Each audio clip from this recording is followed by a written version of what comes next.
Kumakalat online tungkol sa supply ng langis na i-deliver daw sa Davao City pero itinanggihan mismo ng lokal na pamahalaan. Live mula sa Davao City, ania sa frontline sa balita, si Bril Montalvo ng News 5 Mindanao. Bril, anong paliwanag ng LGU tungkol nga sa gasolina raw na galing sa Brunei?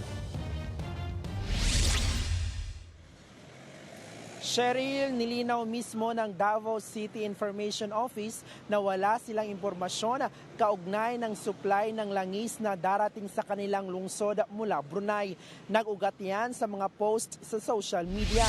Ayon kay Information Office Head Harvey Lantixe, wala silang pag-uusap ng Brunei kaugnay sa pagsusupply ng petrolyo sa lungsod.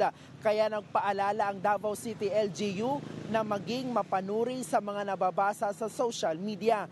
Ang Brunei ay kabilang sa oil-producing countries. Katunayan, isa ito sa mga napipisil ng Department of Energy na pagkuhanan ng supply ngayong may krisis sa petrolyo dahil sa giyera sa Middle East. Pero wala pa rin pong pinal na desisyong ganyan o negosasyong dyan. Sa aming pag-ikot naman kanina dito sa mga gasolinahan sa Davao City, may mga tsuper na nagpa-full tank na dahil sa panibagong round ng taas presyo ng petrolyo bukas. Sa ngayon, nasa hanggang 105 pesos na ang kada litro ng diesel, hanggang 85 pesos naman sa gasolina, habang pumapalo na sa 125 pesos ang kerosene.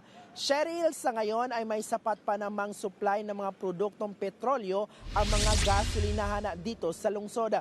Dito naman sa gasolinahan na kinatatayuan natin ngayon, unti-unti na ding tumataas ang pila sa mga nagpapa-full tank ng kanilang mga sasakyan. Ang price hike na naman na mag-uumpisa bukas ng madaling araw. Cheryl. Maraming salamat, Bril Montalvo.